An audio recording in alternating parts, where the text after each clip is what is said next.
자, 2부 들어가 보도록 하겠습니다. 네. 앞서 한미약품의 아주 너무 좋아. 중요 키워드들 다 기억하셨죠?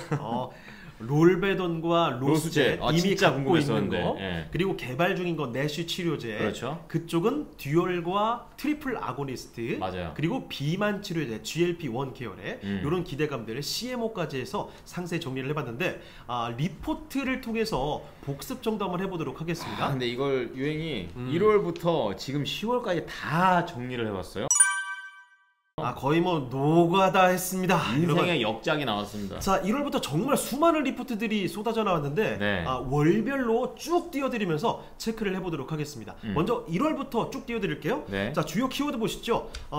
목표 주가는 33만원에서 38만원까지 이야기를 하고 있는데요. 네. 보시면 쉬어간다라는 이야기가 굉장히 많이 나와요. 안 좋다는 얘긴데. 그 전에 4분기의 실적이 좋지 않았기 때문에 쉬어가는 구간이다, 숨고르기다, 쉰다, 이런 얘기 굉장히 많이 나옵니다. 네. 일시적 부진까지 있고요. 그 이유는 비용 집행 시기다, 비용 이슈다, 이런 키워드 보이시죠? 비용이 한 번에 좀 많이 들어갔기 때문에 실적이 좀 좋지 않았고요. 이 가운데 올해는 내쉬로 R&D 승부다라는 거, 지금 개발 중인 거 기대감도 언급을 하고 있습니다. 그러니까 빚져서 뭐 그렇다는 게 아니라 R&D 때문에 그런 겁니다. 그렇죠. 네. 자, 이번에 2월로 넘어가 볼게요. 2월달 리포트들이 굉장히 많이 나왔습니다. 34만원에서 39만원으로 좀 높아지는데요. 그렇죠. 이쪽에서는 자주 보이는 키워드가 내쉬 파이프라인 보이시죠? 비알코올성 지방간염, 듀얼과 트리플 그쪽, 그 파이프라인에 대한 기대감. 그래서 파이프라인, R&D, 내쉬, 파이프라인 계속 나와요. 거기다가 내쉬 치료제 당연히 듀얼과 트리플 아고니스트 이거죠. 그래서 이 얘기들로 점철된 게 2월 달의 이야기입니다. 특히 2월 9일 날 리포트들이 좀 쏟아졌다는 거 기억해 두시고요. 되게 바람직하네요. 기업으로서. 그렇죠. R&D를 하는 거니까. 자, 3월 달로 넘어가 볼까요? 예. 3월 달은 몇 개 없습니다. 임상 모멘텀에 더해진 이공장의 가치라는 게 있는데, 이 이공장이 앞서 언급드렸던 평택공장, 예. 그 CMO 비만 치료제, 그 기대감 얘기하는 거고요. 예. 여기에 GLP-1 삼상이 있어요. GLP-1이 뭐죠? 비만 치료제. 자, 그래서 요 얘기가 반복해서 나오고 있고, 3월달은 33만원에서 36만원까지 언급되고 있네요. 그리고 4월 때 아주 미친 듯이 급등을 한번 했었는데, 네. 리포트 때도 그 숫자로 보여주는 것 그렇습니다. 같아요. 예. 실제로 목표 주가 34만원에서 이제 43만원까지 바뀌었어요, 나오고 있는데요. 앞자리. 여기도 사실 계속 반복되는 키워드가 똑같습니다. 세 번째 줄 보시면 롤베돈의 생산 이미 갖고 있는 거 요거 말을 하고 있죠. 게다가 비만 주사, 비만 치료제, 예. 이 CMO에 대한 기대감. 밑에 CMO, CDMO, CMO, 뭐 GLP-1 이공장 계속 나오잖아요. 평택공약 그거죠? 네, 다 비만 치료제 얘기예요. 그리고 밑에 쭉 내려가 보시면 실적에 대한 이야기, 1분기 실적이 워낙에 좋게 나왔기 때문에 네.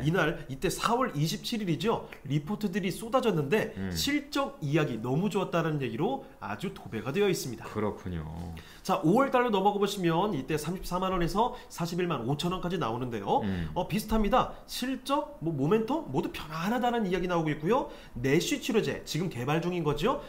비알코올성 지방간염, 듀얼과 트리플 아고니스트. 그래서 맨 마지막에 보시면 하나로 안 되면 둘로 안 되면 셋, 이게 듀얼, 트리플 아고니스트 그 얘기인 거죠. 그래가지고 4월 때 급등한 이후에 약간 쉬어갈 때 네. 이때 이런 것들이 많이 나왔었습니다. 자, 그리고 6월 달로 가보시면 이때 39만원에서 43만원으로 이제 목표 주가 좀 높아지고 있죠. 예. 또 똑같아요. 비만 CMO 이야기, 바이오 생산 설비 평택공장 얘기죠. 예. 그리고 좋은 듀얼, 더 좋은 트리플, 요 얘기, 내시 치료제 듀얼과 트리플 아고니스트 또 나오고 있습니다. 바뀌는 게 없이 다시 이제 그때부터 반등 다시 나오고요. 그렇습니다. 예. 7월 달 가보시면 리포트가 또 굉장히 많이 나오고 있죠. 이때는 뭐냐면 실적이 조금 부족했나 보죠. 그래서 과도한 우려, 과도한 하락, 실적이 좀 나쁘게 나왔지만 7월에 그랬어요. 우려할 건 없다라는 아주 위로를 건네주는 리포트들이 많이 나왔습니다. 쫄지 말자. 일회성 요인이다. 일회성이기 때문에 걱정할 거 없다. 앞으로 CMO 가능성, 내쉬 신약 또 나오고요. 그래서 밑에 보시면 하반기에 좋아질 그림, 하반기 실적 회복, 하반기 기대, 이런 이야기가 정말 많이 나오고 있고요. 네. 8월 달로 가보겠습니다. 딱 하나 나왔죠. 하이증권에서 임상비용 증가로 컨센 소폭 하회. 이번에 비용이 잠깐 높아졌기 때문에 이것도 R&D예요? 부진했다는 얘기. R&D. 자, 그리고 9월 달에 두 가지죠. 흔들리지 않는 실적, 국내 R&D의 대표 주자, 그리고 진짜. 내쉬와 비만 국내 탑티어. 그러니까 내시 그리고 치료제, 비만 치료제 이 기대감 또 언급이 되고 있고요. 예. 10월 달에 나오는 리포트들 다 똑같습니다. 앞으로 수익성 개선에 대한 기대, 호실적에 대한 기대, 앞으로 실적은 점점 좋아질 거야. 뭐죠? 내시 치료제, 비만 치료제 똑같은 이야기들이 반복되고 있습니다. 그렇습니다. 그러니까 이 회사는 진짜 한 단어로 따지면 진짜 개발에 진짜 혼을 담는 그렇죠. 그런 회사구나 이런 생각이 좀 들었고요. 네. 이제는 하나씩 조금 재무제표 좀 체크해 볼 텐데요. 제가 원래는 이제 분기만 봤다가 이제는 연간 한번 전체 그림 보고 보는 걸로 좀 바꿔봤어요. 예. 그래서 우선 매출액이 연간으로 봤을 때는 고른 성장세가 지속이 돼요. 네. 그러니까 올해 들어서 조금씩 더 덩치가 커지고 있는 한미약품이 되겠고요. 외형 성장을 하고 있다는 거죠? 네, 그리고 순이익률 같은 경우 약간 좀 들쭉날쭉하기는 하지만 이게 사실은 이제 마일스톤이 일회성으로 들어올 때는 돈이 좀 많이 벌리고 아닐 때는 좀 아니기 때문에 이렇게 네. 들쭉날쭉한 거지 뭐 악재가 있어서 그런 게 전혀 아니다. 지금은 뭐 네. 비용을 쓰는 것들, 투자하는 것들이 굉장히 많이 있는데 네. 앞으로 벌어들일 것, 새로 개발하고 있는 치료제에 대한 기대감들이 굉장히 크다라는 거죠. 네, 그러니까 연간으로 차트를 보든 분기로 차트를 보든지 간에 매출액 파란색 막대기하고 빨간색 막대기가 일정하게 계속 유지가 되는 것 자체가 굉장히 꾸준하고 또 좋게 말하면 굉장히 안정적인 그런 회사의 흐름들을 보여주고 있고요. 그렇습니다. 그럼 마진 잘 내냐 이렇게 봤을 때는 연간으로 봤을 때는 2020년 그러니까 3년 전에 이때 코로나 때 한번 그때 쉽지 않았었다가 그렇죠. 다시 한번 이제 폼을 회복하면서 계속 성장을 해오고 있는 그런 모습을 보여주고 있고요. 분기로 봤을 때는 올해 1분기에 특히 그때 실적 좋다고 그랬잖아요. 네. 예, 그때 한번 특히 좋았었고 2분기 때는 그거에 비해서는 약간은 쉬어가는 그런 상황들을 뭐 리포트 내용을 보면 그런 식으로 추정을 해볼 수가 있을 것 그렇죠. 같아요. 그런데 하반기 앞으로 실적 기대감이 굉장히 크다라는 게 공통된 의견입니다. 그러니까 매출의 영업이익이 지금 이렇게 성장을 해온 것처럼 계속 좀 높아질 확률이 높다라는 거고요. 예. 영업이익률 역시 작년부터 지금 계속해서 증가세를 보여주고 있다라는 거죠. 볼 수 있겠고 이미 작년을 넘었어요. 그리고 올해 1분기과 관련해가지고도 호실적을 썼을 때에도 이때 영업이익률이 가장 최고치를 달했던 그런 모습을 보여줬고요. 예. 그럼 이제 자산 총계하고 빚은 얼마나 있냐? 파란색 막대기, 빨간색 막대기 연간으로 보든 분기로 보든 똑같죠. 다 빨간색 막대기를 커버할 수 있을 정도로 그러니까 빚을 충분히 커버할 수 있는 그런 상황이고 자산 총계 자체는 연간으로 1조 원대 후반을 계속해서 잘 유지해주고 있습니다. 이제 이러다가 이게 2조 가겠죠.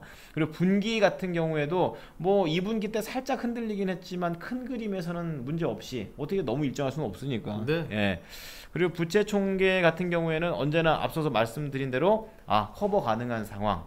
그리고 분기로 봤을 때에도 올해 좋았던 게 뭐냐면 100%대의 빚을 보여주고 있다가 그 총계 자체가 80%까지 더 내려왔어요. 부채 비율이 꾸준히 내려오고 있다라는 건 굉장히 또 긍정적인 의미로 해석할 수가 있겠죠. 그러니까 돈을 잘 벌고 또 빚도 줄이고 딱 참 얼마나 긍정적입니까? 예. 그리고 비율 역시 연간으로 봐서 2019년에 한 130% 정도의 빚의 비율을 갖고 있었죠. 100% 넘으면 살짝 위험합니다. 근데 지금 아까 말씀드린 것처럼 80%까지 내려왔고 역시 2023년은 한미약품한테는 회복의 그리고 발전의 그런 한 해가 되고 있는 상황입니다. 예. 자, 그리고 투자 수익률 ROE 좀 체크를 해보겠는데요. 경영 얼마나 잘하고 있냐 이거죠. 그렇죠.